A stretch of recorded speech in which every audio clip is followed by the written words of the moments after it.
Pertandingan penuh intensitas tinggi kembali terjadi di BRI Super League pada malam hari ini di Stadion Segiri Samarinda. Pemuncak klasemen Borneo FC ini masih mengokohkan posisinya menjadi tim yang belum terkalahkan di BRI Super League pada hari ini. Borneo FC berhasil mengalahkan tim kuat sebetulnya Dewa United dengan skor telak 4-0. 4 gol dicetak tanpa kebobolan, sungguh luar biasa. Ini memperkokoh start sempurna dari Borneo FC yang saat ini sudah mengumpulkan 27 poin dari 9 pertandingan. Artinya belum pernah terkalahkan, berhasil mencetak 21 gol dan hanya kebobolan 4 gol. Ini merupakan juga tim dengan kebobolan paling sedikit. Di samping itu juga menjadi tim dengan distribusi gol yang begitu luar biasa. Satu nama yang masih menjadi tumpuan dan juga man of the match pada malam hari ini adalah seorang Mariano Peralta. Ini sayap dari Argentina yang dimiliki oleh Borneo FC yang tampil begitu luar biasa. Ada 4 gol tercipta, gue mau bahas satu persatu. Kalau untuk gol pertama, gol dari Christopher, ini gol yang tentu memanfaatkan bola-bola udara, dimana kita lihat ini pemain asing Borneo pada musim kali ini memang memiliki postur tubuh yang sangat tinggi dan juga sangat kekar, sehingga bisa memiliki kelebihan di duel-duel udara. Itu yang dimanfaatkan oleh Borneo FC pada babak pertama, membuat keunggulan 1-0, memanfaatkan umpan corner yang bisa dieksekusi dengan sempurna oleh seorang Christopher. Lalu yang gol kedua yang kita lihat, memang setelah tadi ketinggalan 1-0, Dewa United sempat merubah taktik di babak kedua, di mana Jan Olde ini memasukkan pemain Brian Fatari dan juga Vano di awal babak kedua, dan Wahyu Pras yang sebelumnya ataupun pada babak pertama diduetkan dengan Casio di bek tengah menggantikan Wiki Pers yang absen. Ini pada babak kedua bermain di sisi sebelah kanan. Di awal babak kedua kalau kalian lihat ada kontribusi yang memang diberikan oleh Wahyu Pras, memberikan beberapa umpan lambung kepada Alex Martin yang sepanjang pertandingan memang tidak banyak mendapatkan distribusi bola, baik itu dari lini sayap maupun dari lini tengah. Tapi taktik ini akhirnya membuat ada celah dari pertahanan Dewa United. Kalau misalnya kalian lihat di gol yang kedua, itu ada kesalahan dari seorang Wahyu Pras kalau nggak salah di sisi di sisi kanan pertahanan dari Dewa United, yang bisa berhasil dicuri bolanya oleh pemain dari Borneo dan langsung memberikan counter attack cepat dan efektif yang dimotori oleh seorang Peralta. Peralta memberikan umpan langsung kepada Vinicius yang sudah berhadapan langsung one on one, last man standing dengan seorang Casio. Dan sekali lagi tadi gue udah bilang, pemain asing dari Borneo pada musim ini memiliki tubuh yang kekar, kecepatan yang begitu luar biasa. Tadi Vini bisa berhasil melewati seorang Casio yang memang secara kecepatannya tidak begitu cepat sebagai seorang back. Dan tadi sempat ada kontak dan ada straight red card yang diberikan oleh wasit untuk Casio, meskipun setelah dicek VAR memang terjadi pelanggaran, memang terjadi kontak kaki antara Casio dan juga Vini yang membuat Vini jatuh di dalam kotak penalti. Tapi akhirnya red card tersebut dianulir atas keputusan VAR, tapi penaltinya ini tetap diberikan dan membuat Peralta ini kembali menjadi penyumbang gol untuk Borneo yang memperbesar keunggulan skor menjadi 2-0.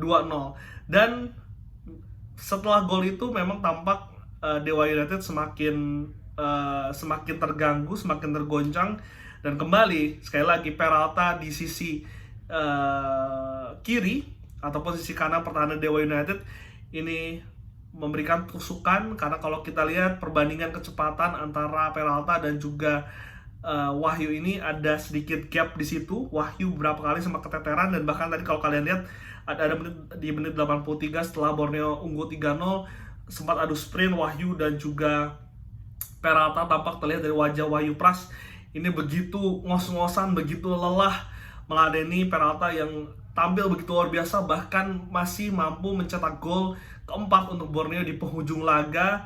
Ini koneksinya dengan Jan Villa juga begitu luar biasa. Ini pemain asing baru dari Borneo FC memiliki memiliki koneksi yang begitu baik dengan seorang Peralta. Tadi sekali lagi bola berhasil dicuri oleh pemain dari Borneo. Villa langsung memberikan umpan lambung ke depan dan Joao Peralta yang lari dari garis tengah lapangan onside, dan juga dengan kecepatannya dan juga tenaganya masih prima, ini bisa menggocek seorang Sonny Steven dan juga membuat keunggulan Borneo FC 4-0 atas Dewa United. Pertandingan yang begitu luar biasa sebetulnya, intensitas yang begitu tinggi, kedua tim bermain sangat terbuka, tapi sekali lagi secara kualitas permainan, secara kualitas pemain, ini Borneo bermain lebih kolektif. Ada beberapa poin yang harus digarisbawahi, bagaimana mereka memainkan umpan-umpan pendek dengan akurasi yang tinggi yang terus dimainkan sepanjang pertandingan, dan juga kecepatan yang tadi gue udah bahas. Dan satu lagi, Borneo FC memiliki kemampuan para pemain ini pergerakan tanpa bola yang begitu luar biasa, sehingga ketika satu pemain mendapatkan bola, dia memiliki beberapa opsi yang bisa menjadi bisa menjadi pilihan umpan untuk pemain tersebut. Itu yang terus dimiliki atau terus dilakukan oleh anak asuh dari Lavunda sepanjang pertandingan, yang membuat lini tengah dari Dewa United yang sebetulnya ini memiliki pemain yang sungguh berkualitas, Mesidoro, Jaja, ini tidak begitu terlihat, bahkan tidak kelihatan sepanjang pertandingan. Mesidoro yang biasa menjadi motor juga tidak bermain baik, Jaja juga tidak begitu perannya vital, karena memang secara sistem dan juga secara kolektivitas Borneo FC ini lebih unggul dibandingkan dengan Dewa United. Sehingga tadi Dewa sempat di akhir-akhir babak kedua dipaksa untuk bermain menyamping. Untuk itu tadi ada Rafael Strike dan juga ada Privat Barga yang dimasukkan, tapi memang sekali lagi mungkin sudah ketinggalan 2-3 gol, sehingga membuat pecahnya konsentrasi dari Dewa United, membuat mereka tidak bisa mencuri dan juga tidak bisa melakukan atau memberikan suplai bola kepada Alex Martin yang sepanjang pertandingan ini tidak banyak memiliki peluang. 9 pertandingan memasukkan 21 gol, menjadi tim yang terproduktif di BRI Super League sepanjang pekan ke-10 sebetulnya, tapi mereka baru memainkan 9 pertandingan. Dan yang menarik adalah tim lain yang juga masih memainkan 9 pertandingan adalah Persib Bandung, karena seharusnya tim ini bertemu ketika Agustus kemarin, tapi ditunda dikarenakan kondisi demo waktu itu, sehingga ini pertandingan tunda yang begitu dinanti oleh seluruh pecinta sepak bola Indonesia. Juara bertahan Persib Bandung akan menghadapi Borneo FC. Gue belum tahu kapan partai tundanya akan dimainkan. Kalau kalian tahu bisa tulis kolom komentar. Tapi ini juga menjadi salah satu pertandingan yang mungkin bisa nantinya menentukan siapa juara Super League BRI di musim 2025 dan juga 2026. Tapi ngomong-ngomong soal Persib Bandung, besok Persib Bandung akan bermain di Selangor di Malaysia, melakoni laga keempat dari penyisihan grup ACL2 AFC Champions League 2 melawan Selangor FC yang pada pekan lalu ini berhasil dikalahkan oleh Persib Bandung dengan skor 2-0 di Bandung. Ini pertandingan yang menentukan untuk Maung Bandung, karena ini akan menentukan apakah mereka bisa lolos ke babak selanjutnya atau tidak. Karena kalau secara klasemen mereka saat ini berada di peringkat 1 dengan 7 poin, diikuti oleh Bangkok United dengan 6 poin, dan juga ada Lion City dengan poin 4. Sementara Selangor FC dari 3 pertandingan dilalui ini memang belum mendapatkan satupun poin, alias 3 kali mengalami kekalahan, sehingga ini merupakan kesempatan yang begitu besar untuk Persib Bandung. Apalagi kalau kita lihat trennya, Persib Bandung sedang menjalani tren yang sangat positif.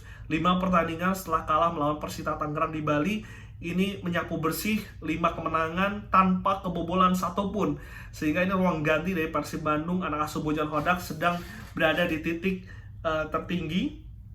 Tapi prediksi gue besok tidak akan Persib lebih diunggulkan, meskipun prediksi gue akan menang tipis, tidak banyak gol yang tercipta, karena kita lihat secara kualitas tim sebetulnya tidak begitu jauh, tapi secara permainan memang permainan yang menggunakan sistem itu yang membuat akhirnya pertandingan ditentukan oleh taktikal pelatih, sehingga membuat tidak banyak gol tercipta. Tapi kita harapkan besok semoga bisa menghibur, akan bermain pada pukul 7 malam, 7.15. Dan kita lihat juga Selangor FC pada musim ini kalau kita lihat di Liga Malaysia tidak begitu konsisten. Sekarang berada di peringkat 5 dan 3 pertandingan terakhir setelah kalah dari Persib Bandung di Bandung. Ini sempat seri dengan Kuala Lumpur FA yang berada di peringkat 2 atau peringkat 3 gitu di Liga Malaysia. Lalu juga kalah dari Negeri Sembilan di Piala FA-nya Malaysia, dan kemarin baru mengalahkan Sabah dengan skor 2-1. Ini mantan tim ataupun bekas tim dari pemain Persib, Sade Ramdhani. Jadi memang tidak konsisten dari tim Malaysia tersebut, sehingga ini bisa dimanfaatkan oleh Persib Bandung. Kalau prediksi gue, Raja Paku Alam masih akan dipercaya oleh Bojong Hodak. Statistik 5 pertandingan dengan 5 clean sheet dengan penyelamatan yang begitu luar biasa. Kalau kalian lihat terakhir di Bali, dia melakukan penyelamatan 3-4 penyelamatan yang begitu signifikan, begitu vital, begitu menentukan. Bahkan sundulan terakhir di Kadek Arel juga berhasil dipatahkan oleh penyelamatan seorang Teja Paku Alam yang membuat Persib Bandung ini mengalahkan Bali United untuk pertama kalinya di Iwayan Dipta. Sementara untuk Mati Kardi yang kemarin sempat dirotasi, tampaknya ini akan kembali ke starting 11. Ini juga menjadi kerangka dari Bojong Hodak di lini pertahanan. Diduetkan dengan, kalau prediksi gue, Barba di situ, karena Barba juga bermain dengan tenang dan juga dia memiliki kemampuan membantu serangan yang sangat baik dari bawah bola corner, bawah bola atas. Kemarin ketika melawan Dewa mendapatkan beberapa peluang meskipun memang belum bisa memaksimalkan peluang tersebut. Sementara untuk di kanan yang biasanya kalau di Super League ada Kekang, ini kayaknya Rangers akan bermain di sana karena ada pemain cepat dari Selangor, Faisal Halim kalau nggak salah ya. Itu yang akan dimainkan di situ, sehingga untuk bisa meredam kecepatan dari seorang pemain tersebut, pemain timnas Malaysia tersebut. Sementara untuk Putros yang juga setelah FIFA Matchday kemarin sempat di bangku cadangkan, tampaknya ini akan kembali dimainkan di sisi kiri. Putros juga memiliki determinasi dan juga kecepatan yang tinggi dan juga memiliki gaya pertahanan yang begitu kuat. Sementara di lini tengah, Mark Locke, kapten tim, masih akan menjadi motor bersama dengan Lucho yang kemarin juga tidak bermain karena akumulasi kartu. Tampaknya akan dimainkan di lini tengah bersama dengan seorang Adam Alis ini yang memainkan peran baru sebagai gelandang yang lebih menyerang, dan itu terbukti efektif. 1 gol ke gawang Selangor di GBLA juga membuktikan hal tersebut. Kemarin juga dicoba lagi, tidak begitu buruk perannya, bahkan memberikan kontribusi, sehingga ini bisa menjadi 3 trio yang menarik untuk kita nantikan bagaimana permainannya di Malaysia besok. Sementara di depan, di kanan tetap ada William Barros.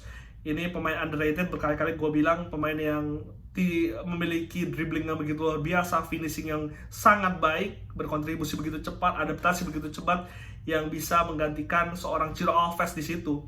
Jadi William Barros tampaknya tidak tergantikan. Sementara untuk di sisi kiri, prediksi gua Beckham Putra akan dimainkan di situ. Sempat menjadi pemain mengganti dan memberikan efek yang begitu luar biasa. Even kemarin melawan Bali memberikan assist kepada Andrew Jung, yang gua prediksi juga Andrew Jung akan dimainkan sebagai ujung tombak setelah 2 pertandingan kemarin Ramon diberikan kesempatan. Mungkin Ramon akan bermain dari bangku cadangan, tapi gue harapkan ini Ramon bisa membuktikan, karena sebetulnya secara kualitas permainan Ramon ini tidak begitu buruk kalau misalkan kita bandingkan dengan Milson mungkin yang di musim lalu. Sebetulnya secara pergerakan, secara involvement permainan, Ramon ini memiliki distribusi ataupun kontribusi yang cukup baik, tapi memang belum beruntung dan juga belum bisa mencetak gol. Jadi kita harapkan besok Ramon bisa mencetak gol dan juga Persib bisa cepat memastikan untuk bisa lolos grup G dan bisa berbicara banyak, karena pada akhirnya pencapaian dari Persib dan juga Dewa di kompetisi Asia ini akan berdampak pada ranking liga kita agar bisa lebih bersaing dan juga lebih kompetitif di Liga ASEAN dan juga di Asia.